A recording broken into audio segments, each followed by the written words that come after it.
دیکھیں کچھ لوگ ایسے ہوتے ہیں جن کو اللہ رب العزت نے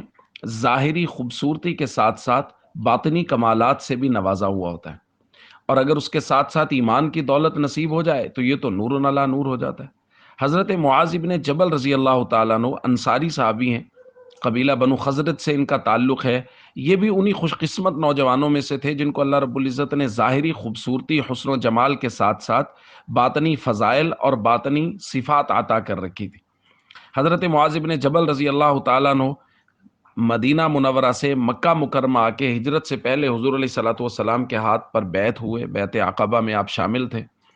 پھر ہجرت سے پہلے حضور علیہ الصلوۃ والسلام نے حضرت مصعب بن عمیر رضی اللہ تعالیٰ عنہ کو معلم بنا کے مدینہ منورہ روانہ کیا کہ وہاں جو لوگ مسلمان ہو چکے ہیں ان کو حضرت مصعب سکھاتے تھے، اور جو لوگ غیر مسلم تھے ان کو اپنی اخلاق کے ساتھ، اپنے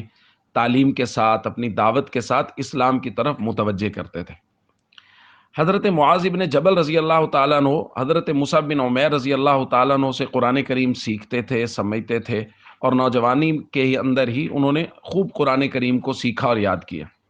جب حضور علیہ الصلوۃ والسلام ہجرت کر کے مدینہ منورہ تشریف لے آئے تو حضرت معاذ بن جبل رضی اللہ تعالیٰ عنہ ہمیشہ حضور علیہ الصلوۃ والسلام کے ساتھ رہتے، قرآن کریم سیکھتے، احادیث سیکھتے، اور حضرت معاذ رضی اللہ تعالیٰ عنہ کو حضور علیہ الصلوۃ والسلام نے فرمایا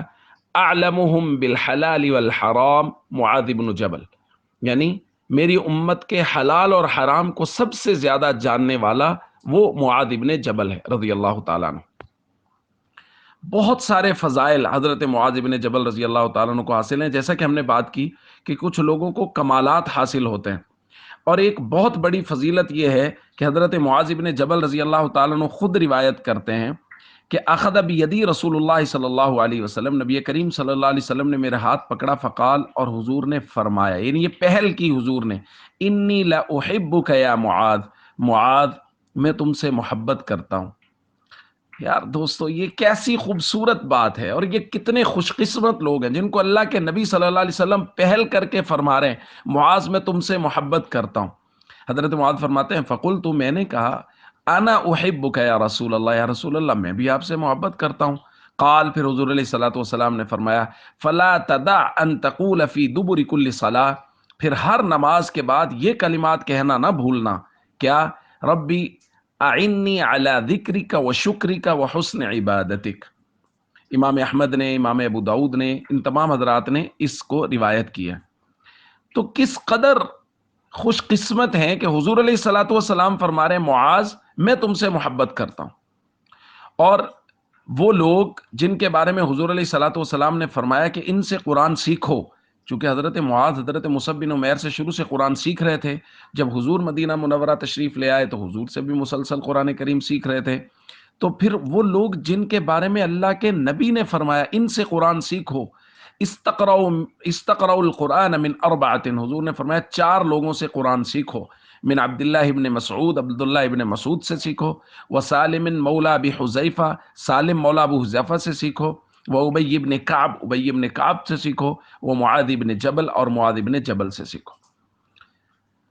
یہ وہ لوگ ہیں جن سے اللہ کے نبی ترغیب دے رہے ہیں صحابہ کو، قرآن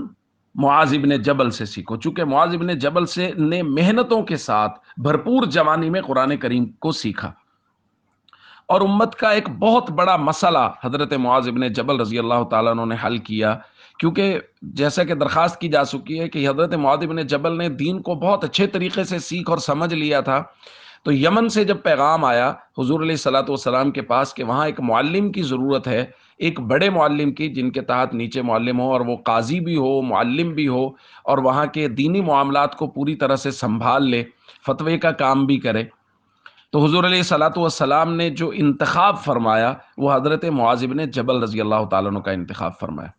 لکھا ہے کہ جب حضرت معاذ کو حضور نے روانہ کیا تو کافی دیر تک حضور علیہ الصلوۃ والسلام ان کے ساتھ پیدل چلتے رہے۔ حضرت معاذ نے عرض کیا، یا رسول اللہ مجھے اجازت دیجیے میں نیچے اتروں؟ حضور نے فرمایا نہیں۔ عرض کیا، یا رسول اللہ پھر آپ سوار ہو جائیے؟ حضور نے فرمایا نہیں، نہ آپ نیچے اتریں گے نہ میں سوار ہوں گا، اسی حالت میں چلتے رہیں گے، اور اسی حالت میں حضور علیہ الصلوۃ والسلام حضرت معاذ کو نصیحت کرتے ہوئے چل رہے ہیں۔ حضرت معاذ رضی اللہ تعالیٰ عنہ سے حضور نے پوچھا، معاذ کیف تقضی اذا عرض لك قضاء، جب تیرے سامنے کوئی فیصلہ آئے گا تو کیسے فیصلہ کرے گا؟ قال اقضی بکتاب اللہ، عرض کیا یا رسول اللہ میں اللہ کے کلام سے فیصلہ کروں گا، قرآن کریم سے۔ قال، حضور نے فرمایا فَإِن لَّمْ تَجِدْ فِي کتاب اللہ، اگر قرآن کریم میں تمہیں وہ مسئلہ نہ ملے تو پھر کیا کرو گے؟ قال فَبِسُنَّةِ رسول اللہ، پھر میں آپ کی سنت پر عمل کروں گا، آپ نے جو فیصلے فرمائے ہیں ان کو ذہن میں کروں گا، اور جہاں مجھے وہ بات مل جائے گی میں اس کے مطابق فیصلہ کر دوں گا۔ حضور علیہ الصلوۃ والسلام نے فرمایا فَإِن لَّمْ تَجِدْ فِي سُنَّةِ رسول اللہ، اگر اللہ کے نبی کی سنت میں بھی یعنی میرے طریقے میں بھی تم نے یہ بات نہ دیکھی ہوگی تو پھر کیا کرو گے؟ قال اجتہد رأیی ولا آلو، کہا کہ میں اپنی اجتہاد کروں گا، سوچوں گا، غور و فکر کروں گا کہ یہ مسئلہ قرآن کے کس مسئلے سے ملتا ہے، یہ مسئلہ اللہ کے نبی کی سنت کے کس حصے سے ملتا ہے، پھر اس کے مطابق اجتہاد کر کے اس سے فیصلہ کر دوں گا۔ اللہ اکبر۔ حضور علیہ الصلوۃ والسلام نے حضرت معاذ رضی اللہ تعالیٰ عنہ کے سینے پر ہاتھ مارا اور فرمایا فضرب رسول اللہ صلی اللہ علیہ وسلم علی صدری الحمد للہ الذی وفق رسول اللہ لما یرضی بہ رسول اللہ، تمام تعریفیں اس اللہ کے لیے جس نے اپنے رسول کے رسول یعنی حضرت معاذ اللہ کے نبی کے اس وقت قاصد بن کے جا رہے تھے، ذمہ دار بن کے جا رہے تھے، اس چیز کی توفیق دی ہے جس سے اللہ کا رسول راضی ہے۔ اس کا مطلب یہ ہوا کہ اصول یوں نکلے، سب سے پہلے قرآن، پھر اس کے بعد حدیث، صحابہ کا اجماع، یعنی قرآن، سنت رسول، صحابہ کا اجماع، اور اس کے ساتھ اجتہاد، جس کو علماء قیاس بھی کہہ دیتے ہیں، اجتہاد کرنا کہ یہ مسئلہ قرآن کے کس مسئلے سے ملتا جلتا ہے، اس کے مطابق فیصلہ کیا جائے، اور قرآن نے اس مسئلے میں کیا فیصلہ کیا ہے۔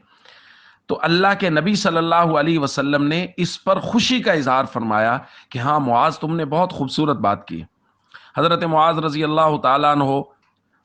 چونکہ صحابہ میں بہت معروف تھے کہ ان کو بہت حلال و حرام کا علم ہے، چیزوں کا پتہ ہے، قرآن اچھا سکھاتے ہیں، تو حضرت امیر معاویہ رضی اللہ تعالیٰ عنہ نے حضرت عمر رضی اللہ تعالیٰ عنہ کو خط لکھا، اور اس میں لکھا کہ شام میں لوگ بہت زیادہ مسلمان ہو رہے ہیں، تو ہمیں کچھ لوگ چاہیے جو دین سکھائیں، تو ہمارے پاس کچھ لوگ بھیج دیجئے جو ہمیں دین سکھائیں، یہاں کے لوگوں کو دین سکھائیں۔ تو حضرت عمر رضی اللہ تعالیٰ عنہ نے 5 لوگوں کو روانہ کیا، حضرت عبادہ بن صامت کو، حضرت ابو ایوب انصاری کو، حضرت ابی بن کعب کو، حضرت ابو الدرداء رضی اللہ تعالیٰ عنہ کو، اور ساتھ حضرت معاذ بن جبل رضی اللہ تعالیٰ عنہ کو۔ یہ لوگ ہیں جو دین سکھائیں گے، یعنی ہر جگہ جہاں بھی دین سکھانے کی بات ہوئی، اللہ کے نبی کے سامنے ہوئی صلی اللہ علیہ وسلم، معاذ بن جبل کو بھیج دیا، حضرت عمر کے سامنے ہوئی، معاذ بن جبل کو بھیج دیا، اور فرمایا کہ وہاں چلے جاؤ شام میں، اور پھر وہاں سے ایک بندہ فلسطین چلا جائے۔ تو حضرت معاذ بن جبل رضی اللہ تعالیٰ عنہ شام میں تشریف لائے، یہاں کچھ عرصہ رہے، پھر اس کے بعد آپ فلسطین تشریف لے گئے، اور فلسطین میں حضرت معاذ رضی اللہ تعالیٰ عنہ کو ایک وبائی بیماری میں مبتلا ہوئے، اور اس کے بعد حضرت معاذ رضی اللہ تعالیٰ عنہ کی وہیں پر وفات ہوئی۔ اور حضرت معاذ رضی اللہ تعالیٰ عنہ کی جب موت کا وقت قریب ہوا تو آپ کی زبان پر بڑے عجیب الفاظ جاری تھے، مرحبا بالموت مرحبا۔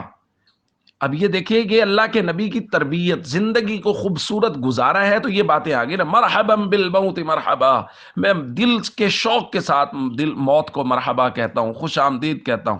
زائر جاء بعد غیاب، ایک بہت مدت کے بعد ایک ملاقاتی آیا ہے، بڑی دیر کے بعد ایک ملاقاتی آیا ہے، وہ حبیب وفد علی شوق، اور بڑی تمناؤں کے بعد کوئی محبوب مجھے ملنے کے لیے آیا ہے، کہ یہ شوق تھا اللہ کے نبی صلی اللہ علیہ وسلم سے ملاقات تھا، حضرت ابو بکر سے ملاقات کا۔ حضرت معاذ بن جبل رضی اللہ تعالیٰ عنہ جب یمن سے لوٹ کر آئے تو اللہ کے نبی صلی اللہ علیہ وسلم کے روضہ مبارک کے پاس جا کر دیر تک روتے رہے۔ تو دوستو، یہ صحابہ کرام کی زندگیاں ہیں، یہ انہوں نے دین پر اپنی جوانیاں کو لٹایا، محنتیں کی، دین سیکھا، لوگوں کو سکھایا۔ ہماری صورتحال کیا ہے؟ اتنا دین بھی نہیں سیکھا کہ خود عمل کر سکے، یعنی تاجر ہے، تجارت پہ محنت کر رہا ہے، اس نے دینی تجارت نہیں سیکھی کہ تجارت کے متعلق دین کیا کہتا ہے۔ ایک آدمی وہ زراعت کرتا ہے، اس نے زراعت کے متعلق دین کے احکام نہیں سیکھے۔ ایک آدمی کسی عہدے پر بیٹھا ہے تو وہ ایک عہدے پر بیٹھ کر اس نے کیسے فیصلے کرنے، اس نے دین کی بات نہیں سیکھی۔ تو صحابہ نے تو زندگیاں لگا کے دین کو اتنا سیکھا کہ وہ لوگوں کو سکھا رہے ہیں، اور ہم جس شعبے سے وابستہ ہیں اس شعبے کا دین نہیں سیکھا، یہ تو دور کی بات، جو 24 گھنٹے کی زندگی میں ہمارے اوپر فرائض قرار دیے اللہ تعالیٰ نے، ہم ان سے بھی غافل ہو گئے، نماز، روزہ، حج، زکوٰۃ، ان سے بھی غافل ہو گئے، دین کے بنیادی ارکان کا علم ہم لوگوں کو حاصل کرنا مشکل ہو رہا ہے۔ تو اس لیے صحابہ کی زندگیوں کو پڑھیں، سنیں، تاکہ ان سے ہمیں اپنی زندگیوں کے نصب العین ملیں اور ہم اپنی زندگیوں کو صحابہ کی زندگیوں کے مطابق ڈھال کر دین کا پورا علم حاصل کریں۔ ہمارے چینل درس حدیث پروڈکشن کو سبسکرائب کریں اور ہماری ویڈیوز کو لائک، شیئر اور کمنٹ ضرور دیں۔